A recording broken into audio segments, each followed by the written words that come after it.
Hi, Mike. I've got the first chapter of Mike, Master from Moab done. See what you think. Mike, Master from Moab. I'm 20 years old. It's spring 1973, and I'm about to walk into a totally different lifestyle and thought patterns, where hard work pays off and hopes and dreams come true, and how it feels to be the luckiest person on the planet. Let me explain. Perhaps you'll agree. I'm married with a kid almost 3 years old, and it's not hard to figure that one out. I had just lost my job again. I was a baby raising a baby, those in the know would say. We called them authority figures or the man. And of course, that's not what I thought at all, as you might imagine. I had to be a man. I was doing man things every day. With a dude, what a trip, and a who cares what you think attitude. I was very sarcastic in a funny way, most would say. Some did not. Forgive me, Elise. It was very common practice to try to wittingly outwit friends, family, and everyone else, with humorous quick comebacks with put down overtones. I would like to say never meaning no harm, but that's not exactly a true statement. It's just what we did back then. Well, except with Dad, that is. He didn't play like that, or anybody's dad, really. Sometimes you win, sometimes you lose.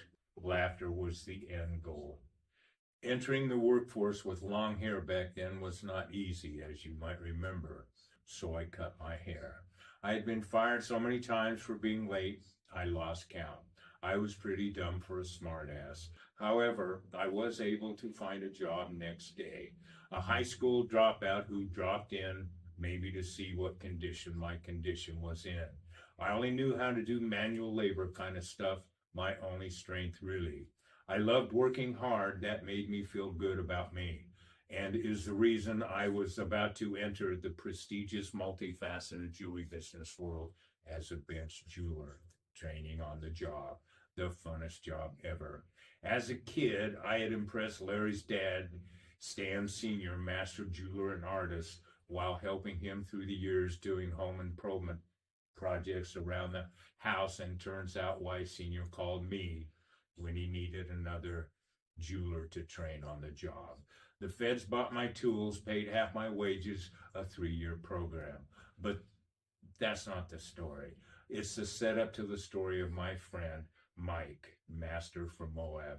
I find it impossible to talk about Mike without reminiscing about people, places, and a trip through Remember When and Once Upon a Time.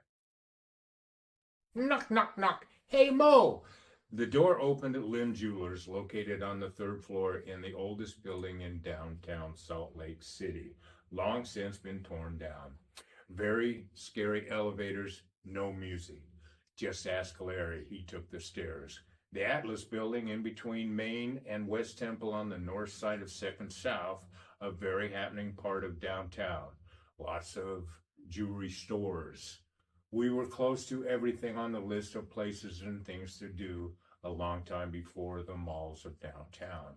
My personal favorite, Sherm's Nut House, for some fresh roasted cashews and a Coke with crushed ice. Ooh-wee doggy. Those were the days. Anyway, it's 9 a.m. the first day on the job. When the bell dinged on the door, alerting those on the other side, I was there and on time. I was going to be a jeweler. I walked in just inside my second mom, Connie, Larry's mom, sitting at her table stringing pearls. She is the best in town and is the epitome of kind. Warm welcomes and hellos followed by hugs. She pushes a button on the intercom and says, "Stan, your new jeweler is here," smiling at me with pride. I was smiling back. The showroom where I stand has dark wood paneling with a nicotine-stained high ceiling off-white. Looks old and dingy like the building with the rackety elevator. Did I happen to mention Larry took the stairs? Sectioning off the room, long L-shaped showcases, old, not fancy.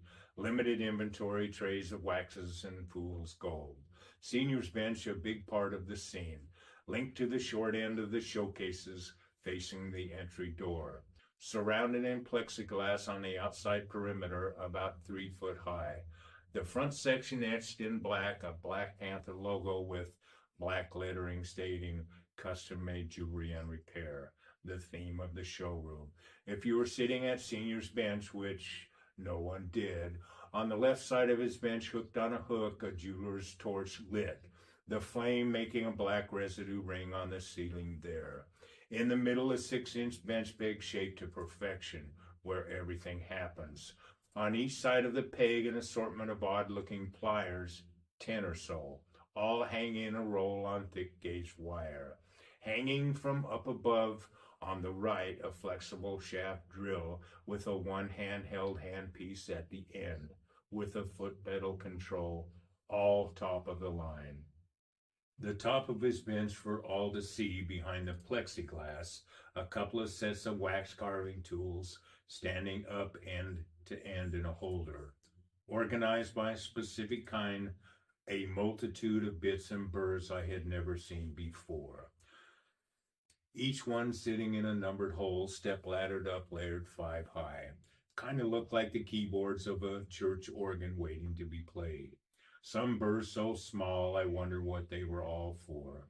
Ooh-wee doggy, my excitement overwhelming.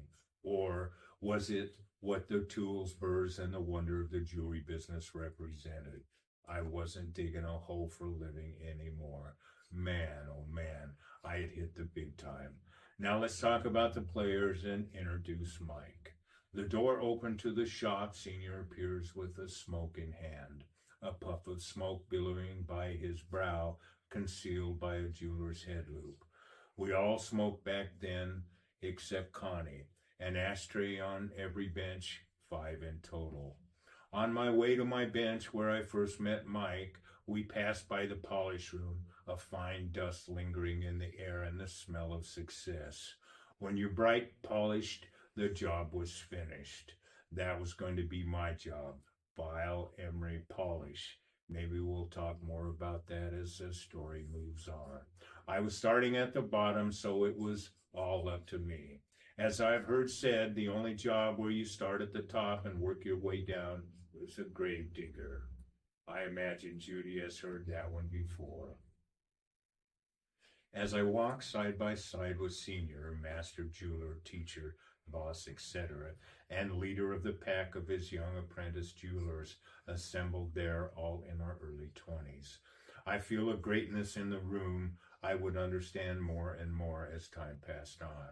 I have thought over and over how to paint this part of the picture, metaphorically speaking, adding colors to get the desired effect. So imagine for a second if you were walking into a full-scale jewelry workshop and getting the opportunity to meet, train, and work with, let's say just because, Michelangelo, Leonardo da Vinci, and maybe Van Gogh. Keeping in mind I'm getting paid as well, which evened things out some. Knowing I didn't have any real natural talent like those admired. I couldn't draw or even paint by numbers. Hell, I barely could read. I would have loved audiobooks back then. However, what I had going for me is Senior saw potential in me, so I did too. We walked through the open door into Stan Senior's 5-bench shop. 2 benches on the right with a high-top table in between, a couple of drawers underneath. Gold and diamond balance beam scales sitting on top. Sitting at the bench in the far right corner, Stan Jr., who I knew but did not know, working on something pretty with diamonds, lots of diamonds. Junior, everybody loved Junior. The most sought-after bright cutter in Salt Lake, and was destined to take over the business. Junior jumps up suddenly after a slip and setting, jamming a graver in a knuckle. Ouch. Quite painful. Grab the alcohol. Larry sitting next bench over, closest to the doorway. We are friends already, as you know. Larry, full of talent and ability, had not blossomed yet. Once he married Becky, things changed. To the right of him, an old wood window with an aircon blowing. Connie, Junior, Larry, and I, all redheads, lots of freckles. Mike, Senior's sister's boy from Moab, sitting in the front of the far left corner bench, back to back behind Junior. Next to my bench, Senior made in his wood shop at home. A two-bench peg bench, not yet painted. My first task. Senior hands me a brush and a can of paint. All the jewelers wearing white smocks that tied in the back and a jeweler's head loop. I put my smock on and sat down at my bench. Did you catch that? My smock, my bench. I tried on the head loop provided, I guess made for pinheads. Even adjusted all the way out, it didn't fit. When in fact we had to special order a larger size head loop. Jokes were made, to be sure. But the funniest one I recall happened a ways down the road. We had all been working hard to meet the Christmas deadlines. I had been struggling with a job. What I mean by job is whatever is in the work envelope with a due date, as simple as it might have been. Senior came walking through the shop with perfect timing. Reaching out, he grabs a ring from my hand for instruction. However, he forgot his head loop, so he grabbed my head loop, putting the loop on his head, but instead goes right over his head, landing on his shoulders. The laughter breaking the tension of the day, from then on a constant source of jokes. Pinheads. Big heads run in my family. Well, at least I had one. I was kind of proud of that. Mike, handsome, long, light, curly brown hair flowing down to his shoulders. Glasses under his specialized head loop, looking all 70s. As a child, he was like the Mozart of art. I think he came out of the womb with a charcoal pencil in hand. His folks, recognizing his artistic talent, getting him art supplies at will, allowing him to paint whatever he wanted on the walls, to the ceiling, and beyond in his room, perhaps like the Sistine Chapel. Always top of the class in his school, though somewhat of a renegade. Teachers, pet, and students alike asking him to help with artistic projects, winning awards for his artistic abilities. His quick, quirky sense of humor made him a hit with the girls. They thought he was cute. Or maybe it was those huge calves I would compare to Popeye's forearms. Wise guy, eh? Hey, Mo! That one is definitely for you, Mikey. Love you, bro. His father owned and operated the only nursery in Moab. All the family worked there from time to time, hence Mike's knowledge in botany. When he wasn't doing any of the above, he was out hunting and setting traps. He saved up and bought him a 30-30 Winchester. Probably some fun stories in there. So as things progressed, by the time I entered the story, Mike already had a legendary reputation at O.C. Tanner, the largest jewelry manufacturer in Salt Lake, and eventually America. Mike holds the record for most stones set in an 8-hour shift. I don't remember the number, but it was so many, the record still stands. I thought, damn, how is that possible? He had been training with Senior for a year or so before we met, and a year or so after. But he was destined to achieve greatness and move on down the road, making his own masterpieces and a shit ton of money. In the pursuit of those dreams, he had a couple of tough years. He gets robbed at gunpoint in his shop at home, getting roughed up some. Got him a gun and knew how to use it, along with a concealed weapons permit, carrying a gun from then on. In the midst of all that, after wrecking his poster, let's just leave that in there. Mike meets a big rock with his head, no helmet. I think we ought to leave that in there. Are we still recording? Yeah. Okay. Leave it No helmet. He had the mumbles for a while after that. During that time, we'll call Mike's rebirth or renaissance period, he had to learn how to talk and walk all over again, along with other physical attributes, coming back even better than before, against the odds. He meets, falls in love, and marries Judy, the most awesome. A fiery redhead. Talk about getting lucky. Go, Bulls, go. The Gilbert stamp turned into creative gold as his reputation grew in stature and money. eventually building their empire in Ames, Iowa, all part of the history books now. Mike and I have worked together repeatedly through the years and then not, always remaining brothers at heart. Sadly enough, we lost touch for a few years and probably a few more. You know how time flies. Now, as Mike is going through the so-called golden years, Judy, Mike, and family are battling Parkinson's and the pain and sorrow of broken bones from unplanned falls. I was so happy about our reconnect, but shocked when Mike told me he had Parkinson's and was slowly losing ability and strength, but was glad he could still do art, selling his pieces for profit in his gallery, and like always, is in demand.